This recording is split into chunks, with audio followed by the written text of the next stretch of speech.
Bonjour à tous, merci de venir passer un petit moment avec nous. Nous allons vous raconter une histoire, un roman, qui est un roman-roman, c'est-à-dire qu'il a une intrigue, qui raconte une histoire, qu'il invite au voyage et qu'il essaie de vous emmener dans un paysage nouveau avec des personnages qui vivent une aventure extraordinaire. Et l'histoire que nous allons vous raconter est la suivante. Il se trouve que, faut que vous imaginiez que vous êtes à Biarritz, un soir d'automne, qu'il y a un festival de films latino-américains, et que là, une femme qui a été un jour une très grande actrice de théâtre en Argentine se trouve là. On lui a demandé de présider la cérémonie, et on a demandé à un garçon qui est un intermittent du spectacle, qui fait du cinéma, de venir tourner quelques minutes pour une télévision régionale, un portrait de femme. Et c'est la rencontre entre ces deux personnages qui va débuter le livre. Alors, il faudrait que vous imaginiez que vous êtes au cinéma, et si certains d'entre vous ont vu Sunset Boulevard, ben c'est ça, c'est une actrice qui est passée, dont le temps est passé, et qui a encore la chance d'être devant une caméra et qui redevient une actrice extraordinaire devant la caméra. Et quant au garçon, lui, il n'a qu'une envie, c'est de faire du cinéma. Il fait du cinéma. Au lieu de passer quelques minutes avec cette dame, ils vont passer 8 jours. Il va y avoir une entente extraordinaire qui va se nouer entre eux. Et puis, ils ne se voient plus du tout. Et 10 ans plus tard, ce garçon apprend que cette femme lui a légué un appartement à Buenos Aires. Pourquoi lui? Et il s'interroge. Il y a eu un passage de sensibilité qui s'est fait, mais il a disparu, et puis elle aussi, et elle se souvient de lui, mais en fait, il y a une clause, il faut qu'il aille jeter ses cendres, puisqu'elle est morte, dans les eaux du Rio de la Plata. Et on comprendra pourquoi, à la fin du roman, les eaux du Rio de la Plata, qui en Argentine signifient quelque chose de très très particulier, que je ne dévoilerai pas. Et voilà comment s'enchaîne le roman, comment il démarre, comment cette histoire commence. Le garçon se demande, mais est-ce que finalement je vais accepter cet héritage? La réponse est oui. Et puisque c'est oui, eh ben, il s'engage et il prend un cargo pour aller sur la mer et puis essayer de suivre cette aventure extraordinaire. Alors, je lis le début. Les premières nuits, j'ai eu du mal à m'endormir. Les bruits du cargo, le halètement des moteurs, le choc sonore des chaînes d'encre qui cognent les coques de métal, cela semblait craquer de toutes parts. C'est comme si ce bateau était un énorme animal s'ébrouant sur l'eau, montant et descendant dans la houle, pourtant pas très forte. Je me sentais vaguement en danger, alors je somnolais, quitte à me réveiller souvent. Et c'est dans cette situation que je revoyais le visage de l'Argentine, le plus souvent bienveillant, quelquefois énigmatique. C'est curieux. Plus j'y pense, et plus ce visage change. Je me demande même si la couleur de ses yeux est bien celle que je crois. Était-il bleu ou sombre? Je ne sais plus. Bleu, sans doute.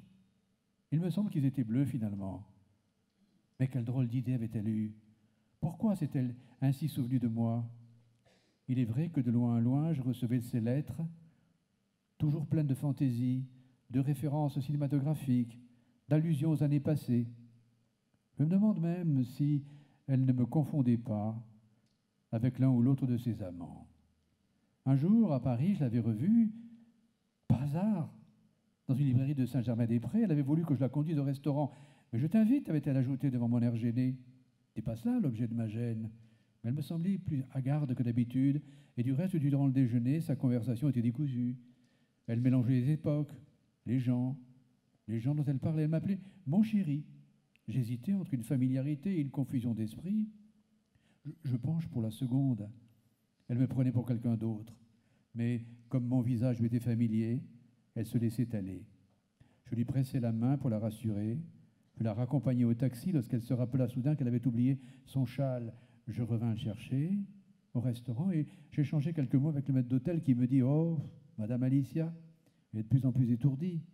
L'autre jour, c'est son sac qu'elle a oublié. Bientôt, ça sera sa tête. Je revins au taxi, elle me remercia d'un sourire, comme si elle remerciait un groom qui lui tenait la porte. Elle semblait m'avoir déjà oublié. Alors, comment s'était-elle souvenue de moi pour cette mission? Pourquoi avait-elle couché ses dispositions sur son testament, peut-être lors de notre rencontre à Biarritz? Pourquoi avait-elle jeté son dévolu sur moi? Par jeu? Par caprice? Elle était bien capable. C'était un être si imprévisible. De mon côté, moi, je l'avais bel et bien oublié.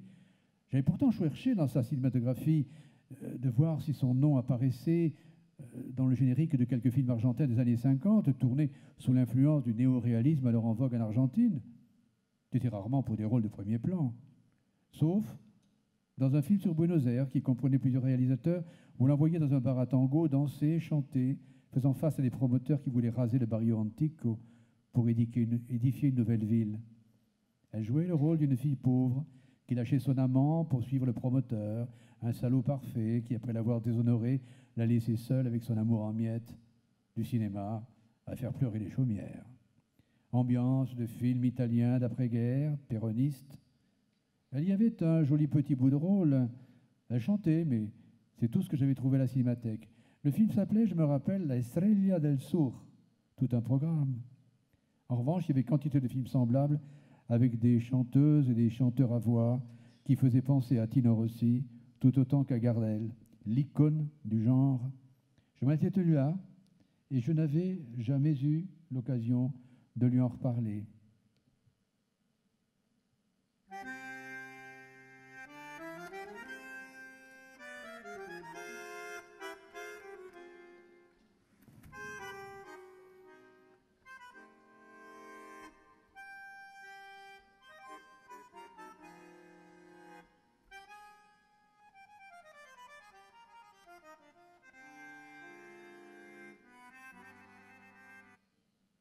En me rendant aux messes par les coursives, j'entendis une musique triste et belle que le vent apportait, et éloignée par moments.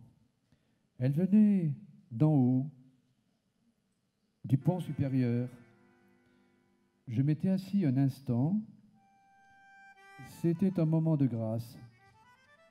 Mendoza, l'officier de santé, jouait du bandoneon comme s'il était seul au monde. Je m'étais adossé à un conteneur et j'écoutais. Un officier d'équipage écoutait aussi. Et le grand Diop, qui se balançait d'un pied sur l'autre, écoutait également. Le temps semblait s'être arrêté. À un moment donné, la musique cessa et je vis Mendoza descendre l'escalier, son instrument replié sous le bras. « Ah, la musique, c'est vous ?» demandai-je. « Que veux-tu qu'il se soit ?» trancha Diop, qui arrêta de se balancer. Mendoza la regarda sans le voir et me répondit par un hochement de tête. « Je dis, cet instrument est magnifique. »« Ah, c'est mon compagnon, dit-il. » Il me regarda, s'assit à nouveau, déplia son instrument et se remit à jouer. « Écoutez, si vous aimez ça, dit-il. C'est comme une respiration, un halètement, un sanglot, mais c'est aussi une consolation. Écoutez, ce ne sont pas des notes, ce sont des soupirs. Écoutez bien ce qui se passe dans les soufflets de cet instrument. C'est proprement humain et parfaitement universel. Tout homme, fût-il un gitan d'Europe centrale, un slave de Pologne, un espagnol de Valence ou des Asturies, un nègre d'Afrique ou d'Abyssinie, s'arrête devant une telle musique parce qu'il la reconnaît comme sienne. Un nègre, vous avez dit un nègre, releva Diop. Mendoza, sur ses gardes, rectifia. Un Africain, si vous voulez, je parle de l'origine du tango. Moi aussi, dit Diop, pas mécontent de son effet. Ce sont les nègres, oui, Toubib, vous avez raison. Ce sont eux qui ont amené la musique dans ces parages. Les nègres des bateaux négriers, ouais. Tout le monde devrait savoir ça. Voulez-vous que je vous raconte, moi aussi? Et il partit dans une longue diatribe sur le mouvement du roulis des bateaux d'où serait issu le rythme du tango. Mendoza, qui le regardait s'exciter, posa son instrument et ajouta calmement, mais qui dit le contraire? Mais Diop ne lâchait pas le morceau comme ça, il continua. Notez encore que le tango en langage congo, ça désigne un lieu fermé, un lieu d'initiation par la musique avec les tambours. Vous avez compris?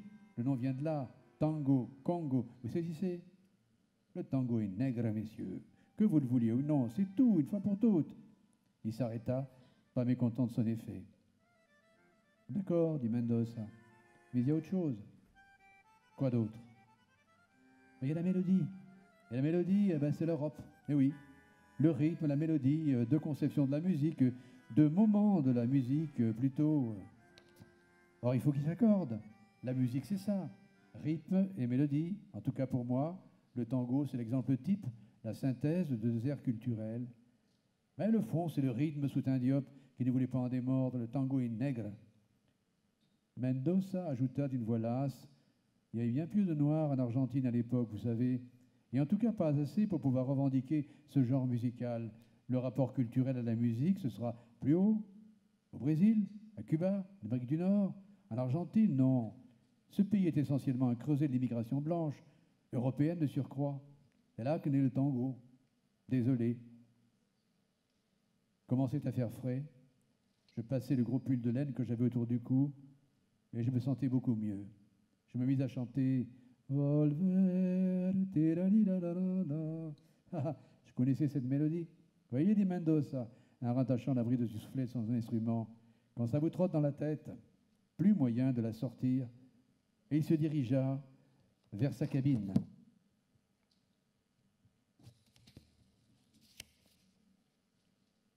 On sent comme un énervement dans l'air. C'est une chose impalpable que transmet l'équipage aux passagers. C'est normal, dit Mario. Nous approchons du terme du voyage. Alors la fatigue donne soudain un caractère plus tendu aux échanges. Et puis, la vision des côtes nous ramène fatalement à la terre. Tu sais, pour les marins, la vision des côtes, malgré le danger, c'est une chose. Mais la route, c'est la haute mer. Là, tu as coupé tes liens avec la terre, avec la vie d'avant. Là, tu es en face de toi-même, dans la solitude des vagues, toujours identique, toujours changeante. Mais dès qu'une côte se dessine à l'horizon, alors c'est le vieil appel, terra, terra, qui retentit en toi. Il n'y a rien à faire. En attendant, il faut que je me soucie des cendres.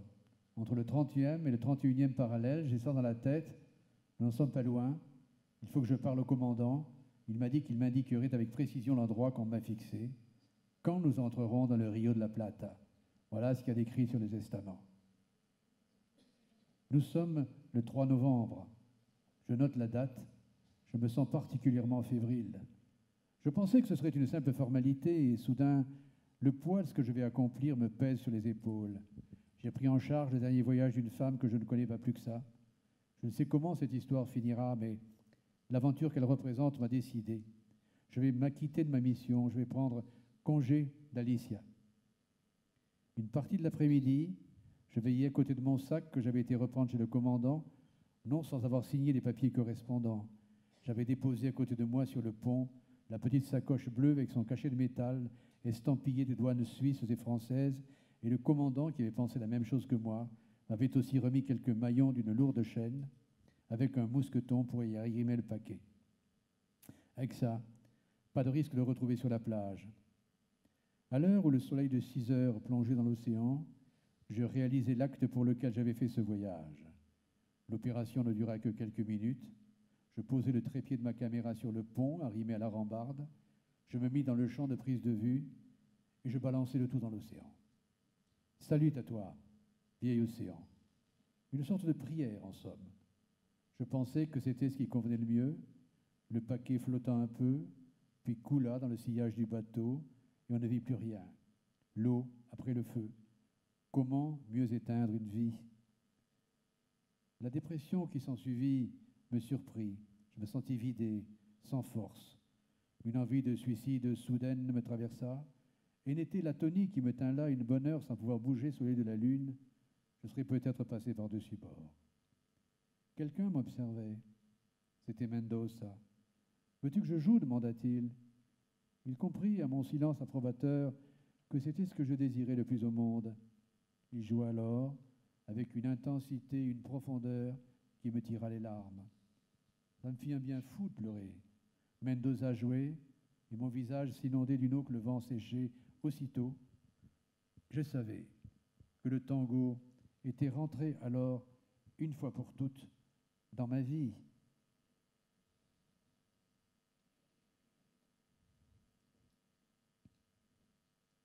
Et puis elle arrivait à Buenos Aires, et le personnage, le narrateur, va rencontrer le notaire qui va lui donner les clés de l'appartement, et il va retrouver un appartement qui n'a pas été ouvert depuis 30 ans, dans lequel les linges sont encore sur les sièges, et les fenêtres sont fermées, il y a la poussière, mais il y a une atmosphère incroyable. Et en fouillant les meubles, il va découvrir quoi? Des papiers, des photos, des documents divers, et surtout un journal intime, le journal d'Alicia, comme si cette femme avait consigné tout au long de sa vie des choses qui lui étaient arrivées et avait songé à les écrire un jour. Et pris par cette découverte, il va plonger dans ses carnets et il va avoir infiniment de mal à en sortir, comme on le verra. Et donc, il va tomber sur les premiers carnets de cette jeune femme lorsqu'elle avait 17 ans et qu'elle était au conservatoire de théâtre de Buenos Aires et qu'elle a eu la chance inouïe de rencontrer Louis Jouvet. À toi. J'ai 17 ans aujourd'hui et je viens de voir Ondine à l'Athénéo. Mon Dieu, que Madeleine est belle et comme je l'envie. Comme cela doit être beau de dire des mots d'amour sur une scène de théâtre. Comme cela doit être beau lorsque le chevalier dit à Ondine qu'il est perclus de bonheur et qu'elle lui répond « Depuis que je t'aime, ma solitude commence à 2 pas de toi. » Comme je voudrais moi aussi jouer au théâtre. Depuis que je sais que M. Jouvet doit venir au conservatoire pour choisir des figurantes, je ne tiens plus en place. Le professeur nous a dit « Vous vous rendez compte, M. Jouvet, le plus grand professeur de théâtre de France, va venir vous voir. » Nous avions toutes en tête entrer des artistes que nous avions vus au cinéma, et pour nous, M. Jouvet était le professeur Lambertin qui nous rendait visite. C'est en voyant ce film que j'ai senti pour la première fois l'appel des planches. Papa avait voulu que je m'inscrive en classe de chant et de piano. Je l'ai fait pour lui faire plaisir, mais c'est le théâtre qui m'attire. La visite de M. Jouvet me rend toute frémissante. Je voudrais tant être une Ondine. Un mot là-dessus. La tournée de Louis Jouvet entre 1941 et 1945, c'est la dernière grande tournée d'une théâtrale de la culture française en Amérique latine. Pendant toute la durée de la guerre, Jouvet va transporter le théâtre français en Amérique latine. Dernier grand voyage, c'est un fait réel, il est assez extraordinaire. Et je vous ai mis à l'image, si vous le voyez, le fameux théâtre Athénéo dans lequel il a joué et qui est aujourd'hui probablement la plus belle librairie du monde. Si un jour vous allez à Buenos Aires, vous verrez que c'est un théâtre qui a été transformé en librairie. Il y a à peu près 200 000 titres et c'est un lieu absolument magique. Et voilà donc cette tournée qui se déroule et pour l'instant, nous en revenons à Jouvet. Il est entré avec son drôle de chapeau planté haut sur la tête, ses lunettes et son air de professeur. Tout le monde était glacé. Monsieur Turani, le directeur du conservatoire, le premier. Moi, j'ai été prise de fou rire. Cet homme-là ressemblait tellement à Monsieur Lambertin que j'ai eu cette réaction étrange, imprévue. Je riais.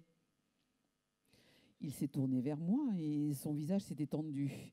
Il m'a regardé à travers ses lorgnons, étonné d'abord. Il m'a inspecté de la tête aux pieds.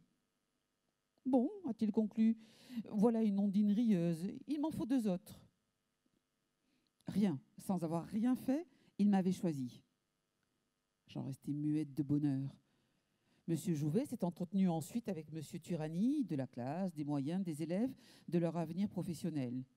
Il hochait la tête, comme dans Knock, que nous avions vu aussi, en grommelant.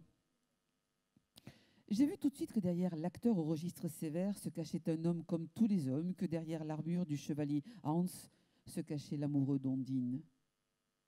Mais quelque chose était passé entre nous. Il est resté près d'une heure dans notre classe, mais à notre grande déception, il n'a pas demandé à auditionner des élèves.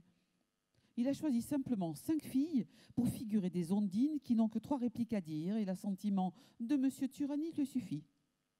Or, nous avions préparé des scènes et elles nous sont restées sur l'estomac.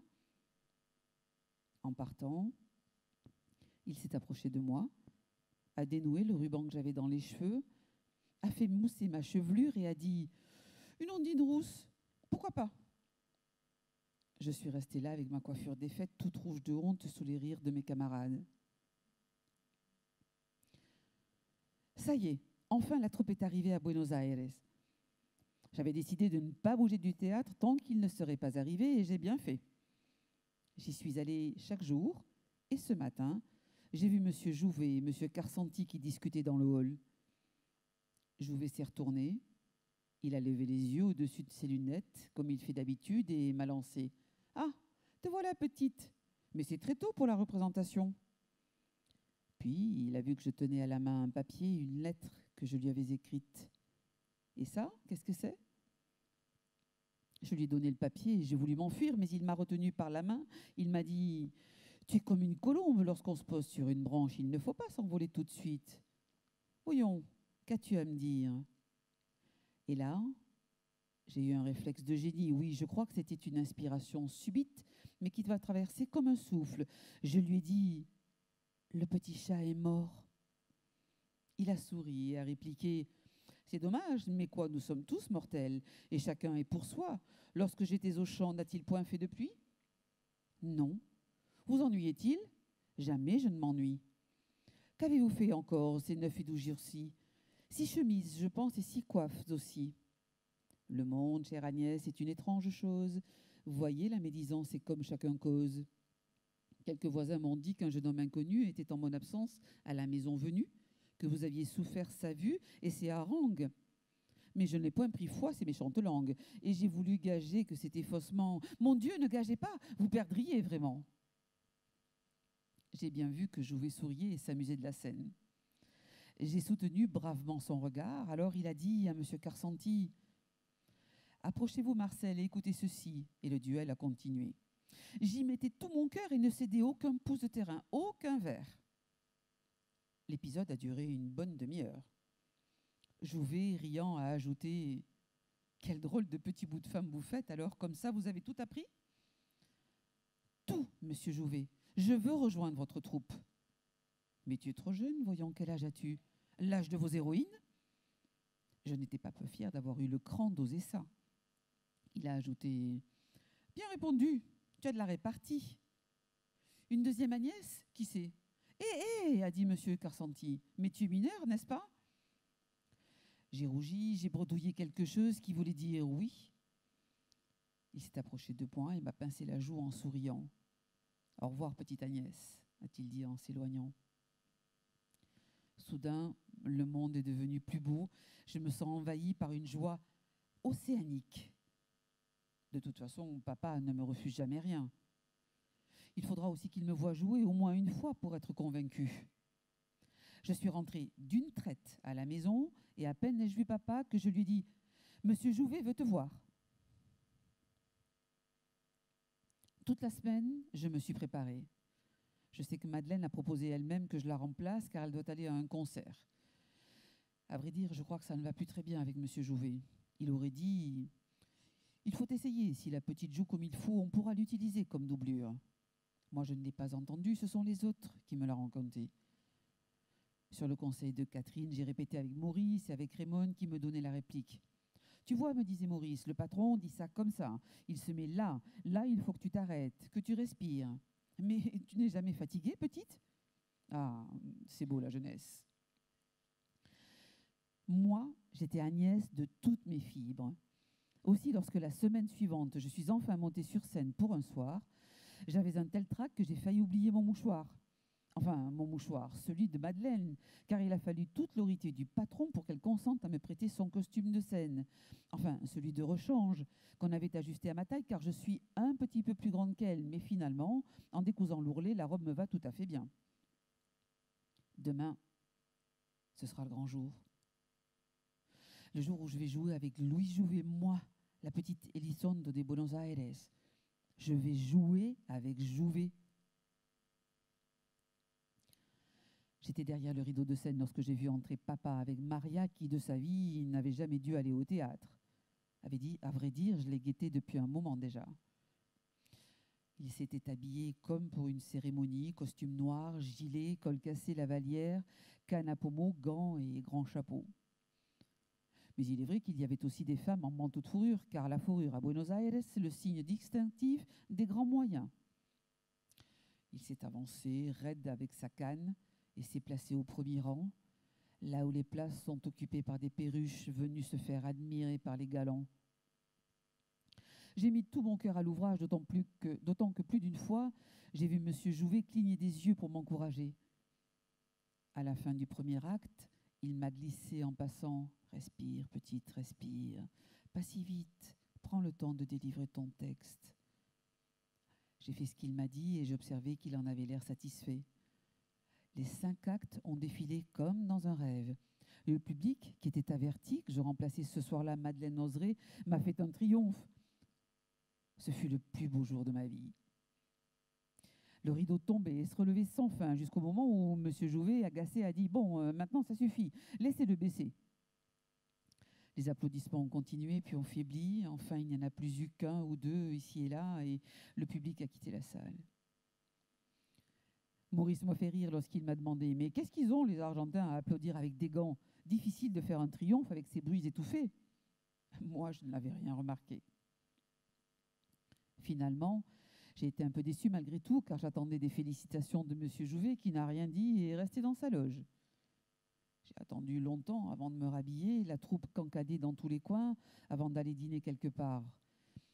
J'ai retrouvé papa, qui m'attendait dans le hall. Il était blanc de visage.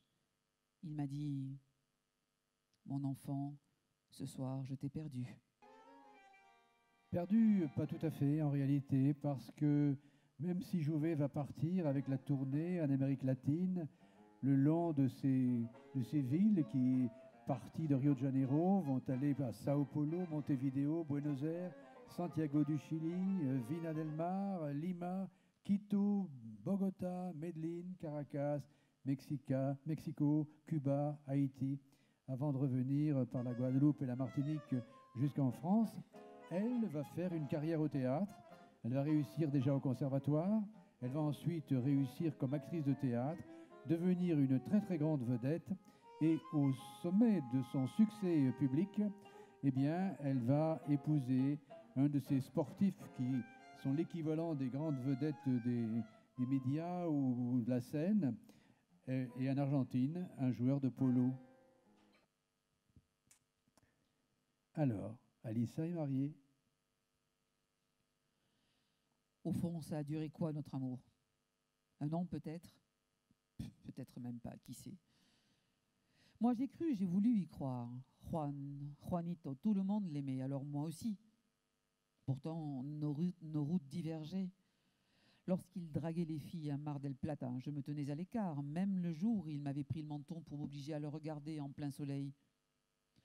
Je lui avais dit que je n'aimais pas les projecteurs. Mon chemin passait par les planches, le sien par les pelouses, les terrains de polo, les champs de course, rien à voir. Je lui avais dit qu'il n'essuierait pas ses bottes crottées sur les fauteuils rouges de mon théâtre. Et puis, il y a eu ce voyage sur l'Uruguay.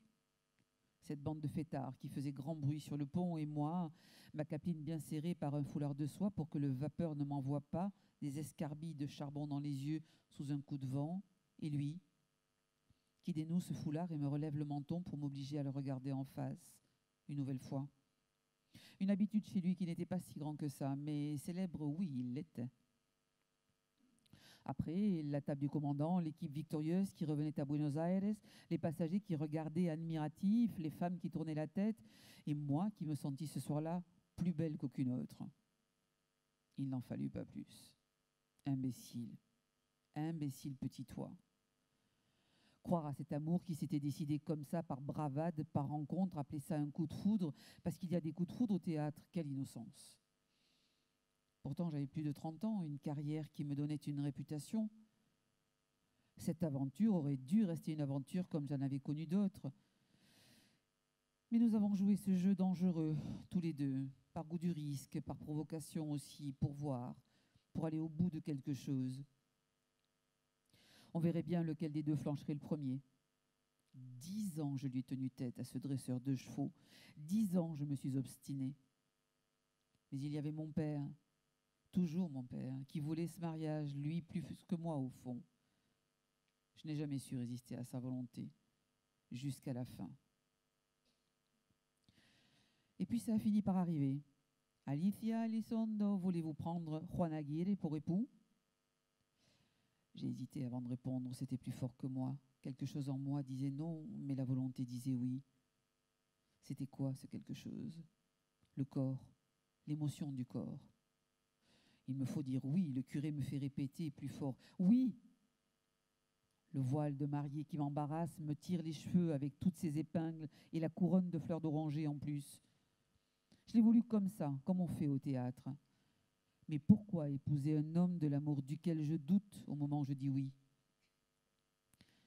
Parce qu'il y a eu ce moment où j'y ai cru de toute mon âme, ce moment d'une entente physique inattendue, pour moi inattendue. Mortaise et tenon, disait-il. Allez expliquer ça à qui n'est pas ébéniste. Pourtant, j'en avais connu des hommes avant lui.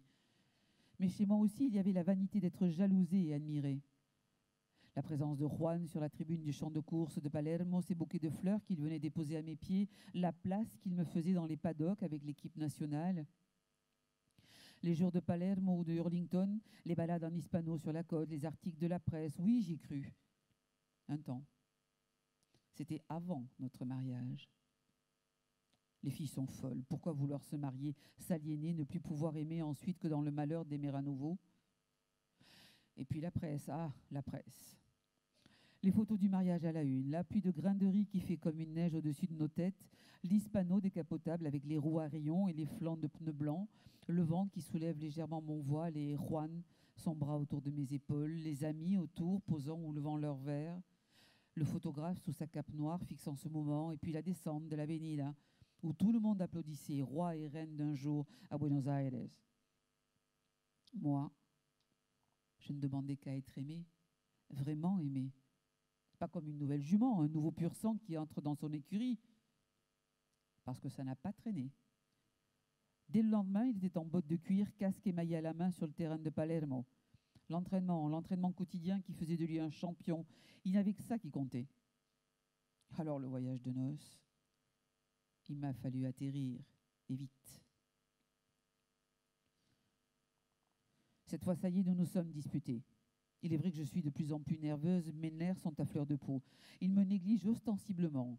Ce soir, il courtise une pintade qui glousse en anglais. Ses petits nichons posés comme deux tas sur sa poitrine sursautent à chaque éclat de rire.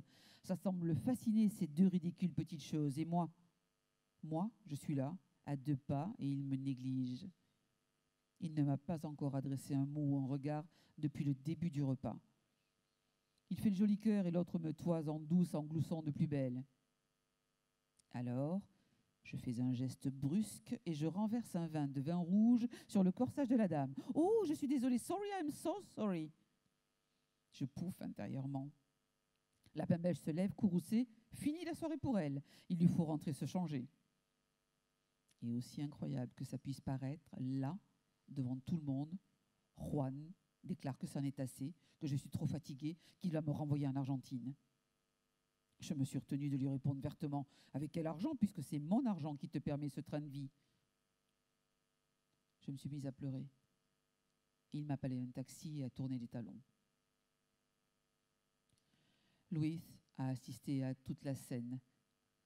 C'est lui qui m'a raccompagnée. Louis, je suis malheureuse. Dans le taxi, je me suis jetée contre sa poitrine pour me faire protéger. Pas aimée, non, pas encore. J'avais besoin qu'on me protège. Mais quel défi Juan m'avait-il lancé en me laissant partir au bras de son ami? Quel défi lancé à Louise? Essaye si tu oses, toi, mon ami d'enfance, mon frère. Ce n'était plus le défi sportif sur le campo, c'était un défi d'une autre nature, celui d'un Don Juan sûr de lui, à un ami, à un frère, comme il aurait parié sur un cheval. Il était comme ça, Juan, sûr de lui et dominateur, prêt à tout risquer tout le temps, un vrai tempérament de champion à qui tout doit toujours réussir. Louis était tétanisé. Je sentais ses muscles durcis, il luttait contre lui-même, ça je l'ai senti. Et soudain, ça m'a ému. Oui, ému. J'ai eu alors l'impression que quelqu'un m'aimait en silence. Louis, le meilleur ami de Juan, son rival aussi, tous les deux classés au meilleur niveau, handicap 10, tous les deux vedettes du team de Palermo.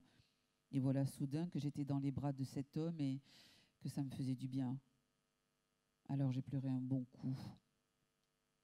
Les hommes fondent devant les femmes qui pleurent. J'ai pleuré contre sa poitrine, à en mouiller sa chemise. Il m'a caressé les cheveux. La banquette arrière du taxi nous laissait dans l'intimité. Le chauffeur avait occulté sa vitre de séparation. Un vieux réflexe sans doute. Merveille des taxis londoniens. Et c'est dans cette intimité et cette tristesse que je lui ai abandonné mes lèvres. Quelle déflagration dans mon corps tout d'un coup. Quel coup soudain ressenti comme ça sans prévenir. Le désir de notre corps alors que j'avais vécu jusque-là dans le déni du désir. La frustration du désir à en pleurer. Voici que mes larmes ouvraient une brèche en moi, terrible, inattendue, comme ces mains qui se posaient sur mes seins sous le corsage, qui les libéraient doucement de leur prison, les soupaisaient, les caressaient, les faisaient durcir, et que moi, je tremblais comme une feuille. Louis, le meilleur ami de Juan. Le taxi filait le long des rues et à la lumière des réverbères, je voyais son visage blanc comme un linge traversé d'ombres fugitives. J'embrassais ce visage blême. Je ne sais comment il me voyait, mais nous étions deux corps tendus comme l'arc et la flèche dans la main de l'archer, tendus à en mourir. Le taxi s'est arrêté pour nous déposer à l'hôtel. J'ai mis un temps pour me réajuster, faire mousser ma coiffure, passer un peu de rouge à mes lèvres, cependant que Louis descendu payait le chauffeur. Nous sommes montés l'un derrière l'autre dans l'ascenseur, sans oser faire un geste de part et d'autre du groom qui actionnait la machine. Louis était blême comme si le sang avait déserté ses joues, et moi, sans doute plus rouge de désir et de confusion que le nuage de poudre jeté à la hâte sur mes joues ne dissimulait pas tout à fait. Il m'a accompagné à la porte de ma chambre. J'ai dit non, alors que je brûlais de désir. Ce non a semblé le libérer et il n'a pas insisté. 1 heure plus tard, il a gratté à ma porte et j'ai sauté du lit pour lui ouvrir. Au petit matin, Juan était là, comme après tant de nuits de débauche, pour calmer son stress, sa tension permanente de vouloir être le meilleur. Il était défiguré, il n'a pas ouvert avec sa clé, il l'avait peut-être perdu. Non, il a tapé comme un sourd sur la porte. Je me suis levée, j'ai ouvert la porte. Louis était déjà dans le couloir comme pour vouloir me protéger, je l'ai senti. Juan était immobile, blême de fatigue et de rage. Alors je lui ai fait une scène devant Louis, qui est sorti de mon champ de vision sur la pointe des pieds. Il a vu le regard assassin de Juan, il a préféré s'effacer. Alors moi, face à Juan, dans ce minuscule espace, j'ai crié ce que j'avais sur le cœur. Il a voulu me calmer, comme il calmait ses chevaux. Rien n'y a fait. Ma colère théâtrale est devenue une vraie colère. Je lui ai dit tout ce que je pensais. J'ai vu que ça l'excitait, ça. J'ai vu dans ses yeux s'allumer à nouveau le désir. J'ai senti qu'il avait envie de me prendre là, toute chaude sur ce lit. J'ai dit non quand il s'est approché. Non et non. Mais lui, dresser les juments, il savait. Je peux dire que cette fois, mon mari m'a violée. Je sentais la présence de Louise derrière la porte, mais Juan reprenait son bien. Je l'ai injurié, j'ai tapé de mes poings contre sa poitrine, je l'ai griffé, et puis j'ai cédé. J'ai cédé à m'en mordre les lèvres. Mon corps était dans la disposition d'amour. J'ai cédé comme c'est d'une femme qui découvre qu'elle pourrait être aussi bien une putain qui fait des passes. Moi, Alicia Elizondo, Londine de Jouvet, j'ai cédé à ce monstre qui était mon mari. Mais le plaisir éprouvé à mon corps défendant m'a rempli de haine et de désir de vengeance contre moi d'abord, contre Juan ensuite. Il croyait me tenir par le sexe. Il allait voir quelle jument j'étais. C'est ce jour-là que je suis devenue une autre femme. Alors je lui dis que j'avais avorté, parce qu'il ne m'aimait pas et que cet enfant, il ne l'aurait jamais. Il s'est effondré là, à mes pieds, comme un pantin de chiffon. Louis était dévasté, il avait sans doute tout deviné. Je voudrais tant que tout ça n'ait pas eu lieu, et en même temps, je suis heureuse que ça ait eu lieu, parce que je sais enfin quelle femme je suis. Je suis sortie de cette épreuve, non pas affaiblie, humiliée, mais plus forte, plus déterminée. Je suis comme papa, rancunière et vindicative, mais j'ai besoin de ma liberté maintenant. Je veux ma liberté. Voilà. Alors là, nous sommes à un moment très très particulier du roman où l'on voit apparaître une autre femme qui surgit dans cet univers de roman. On a vu le décor de l'histoire, on voit ensuite la jeune femme qui découvre le théâtre, qui est pleine d'illusions, d'amour pour l'avenir qui sera le sien, et on voit naître une vraie femme confrontée aux questions de la vie, aux questions de l'amour, du désamour et du reste. Et pour finir, il y a cette scène où on voit qu'elle devient une femme entre deux hommes. Par la suite, évidemment, le roman va se développer, il va atteindre d'autres dimensions. Un drame aura lieu entre ces hommes. L'Argentine va se déchirer elle-même dans des conflits politiques que l'on connaît. Et à chaque fois, Alicia Elizondo essaiera de se raccrocher au théâtre et à la musique et au tango qu'elle chantera. Et on la retrouvera ensuite en France, à Paris, où dans les années 70-80, même avant 60, les Argentins d'Argentine ont quitté l'Argentine devant la terreur et devant les coups d'État militaires et sont venus vivre à Paris et ont réinventé un nouveau théâtre parisien, faisant en sorte un retour de ce que la France et Jouvet et d'autres avaient apporté d'Amérique latine, et en donnant cette faveur au théâtre argentin en France, illustré par des Coppi, Lavelli, etc., et des gens comme ça, ou Arias. Et Alicia va suivre ce mouvement sans jamais couper ses liens avec l'Argentine. On n'a pas eu le temps de le développer, mais ces liens d'Argentine seront aussi le fait de son fils qu'elle a laissé là-bas, et qui sera, lui, au milieu des désordres politiques et des révolutions du pays.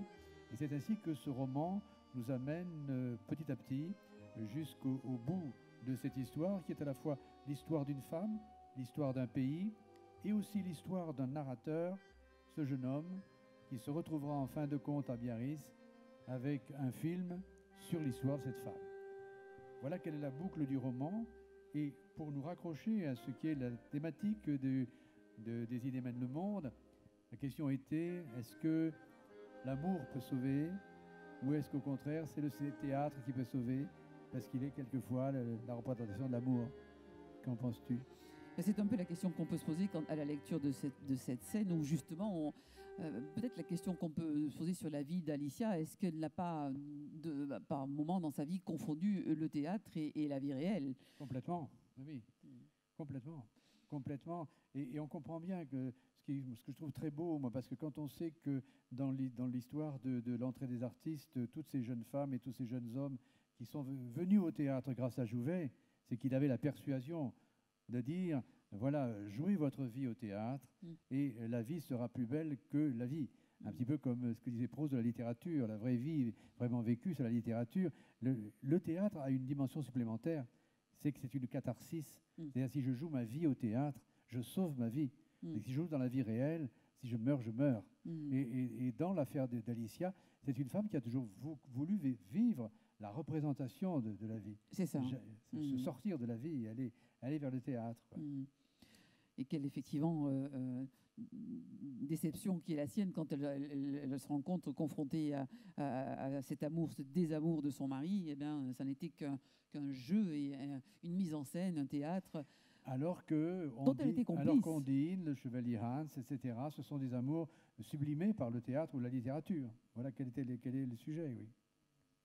Qu'est-ce qui vous a conduit à imaginer cette histoire, Marc Bellitte? Il se trouve que dans ma vie, j'ai rencontré énormément d'acteurs, d'actrices surtout, que j'ai une véritable fascination, passion pour les actrices que j'ai vues jouer, et j'en ai connu de très grandes, et notamment des actrices argentines, que de tout cela est né un modèle, et que cette idée-là de la rencontre avec Jouvet, de la fécondation par un homme de théâtre comme Jouvet, m'a été fournie le jour où, me promenant dans les coulisses du théâtre de l'Athénée à Paris, eh bien, j'ai vu la carte que je vous ai passée tout à l'heure, la carte de la tournée d'Amérique latine, qui a été une aventure absolument extraordinaire et vraie. Parce qu'imaginez bien, en 1941, on envoie Jouvet avec une énorme compagnie, 30 tonnes de décors, 40 comédiens parmi les plus grands, sa propre maîtresse dans la distribution, qui était Madeleine Oseret, qui était très très belle, qui avait à peine 20 ans, etc. Et plus énormément des passeports diplomatiques, enfin tout ce qu'on voudra, pour traverser véritablement la pleine guerre. Et bon, on attend, les Argentins, les Latino-Américains attendaient la tournée française. C'était l'occasion de vivre une vie sociale dans les grandes capitales qui manquaient un peu, qui faisaient venir des orchestres, des troupes de théâtre, tout ça d'Europe, parce que c'était encore l'Europe qui aimantait les choses. Et puis, donc, Jouvet part dans ces circonstances-là. Et puis, il y a 42. 42, c'est une grande mutation, donc il n'est plus question d'envoyer des troupes à l'étranger pour faire du théâtre. Ça devient très difficile avec les Allemands. Les Américains rentrent dans la danse après Pearl Harbor, et Jouvet se trouve coupé de tout. Et en disant, ben voilà, on arrête, on reprend le bateau et on rentre en Europe. Et c'est là qu'il dit, mais non, on va faire comme Molière. C'est fantastique cette histoire. On va faire comme Molière et on va gagner notre vie de ville en ville, de capitale en capitale. Et c'est absolument fantastique, c'est une odyssée fantastique, parce qu'ils sont accueillis, et souvent par les plus grands personnages, les présidents de la République, etc., qui les aident. Mais une fois, un jour, le lendemain, il n'y a plus d'argent, il faut repartir, et ça dure 4 ans, et ils arrivent complètement épuisés quand même, après des escales un peu difficiles à Cuba, où les gens se moquent complètement du théâtre français, aux Antilles, où ça se passe joliment. Il y a des anecdotes dans les carnets de la compagnie. Je vous en livre une qui est très très jolie comme tout. C'est des comédiens qui racontent comment on parlait encore à Haïti, on parlait le créole, et on parle peut-être toujours le créole. Et tout d'un coup, ils rencontrent, en se promenant sur la route, ils entendent une brave créole qui Morigène, sa petite fille. Elle lui dit « Chimène, Chimène, toi méchante !» Et alors, elle s'arrête, elle dit « Chimène, merveilleux !» Mais pourquoi l'avez-vous appelée Chimène? Et parce qu'elle est née sur le chemin. Et donc, c'est ces anecdotes qu'on n'invente pas, qu'on reprend, parce qu'elles sont authentiques. Et puis, ils finissent à arriver à Mexico. Et là, une question va se poser à Mexico. Quand ils reviennent en France, que des gens mal intentionnés vont dire « Oui, mais finalement, Jouvet, il s'est esquivé. Est-ce qu'au fond, il n'était pas un peu collaborateur sur les bords ?» Et ça a été un problème très délicat qui a été réglé. Et il a été réglé par le général de Gaulle, qui les a reçus, qui leur a dit « Vous avez été les ambassadeurs de la culture française » et qui a remis la Légion d'honneur à Louis Jouvet, en 1945. Voilà l'histoire. Barbélite, faut-il croire encore au théâtre? Mais moi, je crois que la vie véritablement vécue, telle qu'on peut la représenter, elle se trouve au théâtre. On parlait ce matin, on parlait de l'amour, par exemple. On n'a pas eu le temps de parler de tout. Mais enfin, quand on parlait de l'amour féminin, par exemple, si on n'a pas lu Phèdre, si on n'a pas lu les grandes tragédies grecques, si on n'a pas lu Marguerite Duras, ou des choses comme ça, on ne sait pas ce que c'est. On peut très bien vivre des sentiments, on peut très bien vivre des situations, les connaître. Mais heureusement qu'on a la littérature et qu'on a le théâtre. Et perdons pas de vue que si la littérature, depuis le 19e siècle, et le roman en particulier, est devenu un genre majeur, au XVIIe, parce que là, c'était le théâtre. 16e, 17e, c'est le théâtre qui est la forme culturelle majeure. Je crois que c'est bien de s'en souvenir. Et grâce à Dieu, nous avons encore un grand théâtre. Et donc, c'est bon que le roman, de temps en temps, rende un hommage au théâtre. Et c'est formidablement bien fait. Et en plus, on voyage très loin et dans de très très beaux pays. C'est un livre de voyage. Oui. C'est un livre d'émotion féminine. Et c'est un livre aussi qui pose cette question que tu viens de poser, qui est celle du théâtre. Merci beaucoup, Marc Bélite. Merci. Merci de votre patience.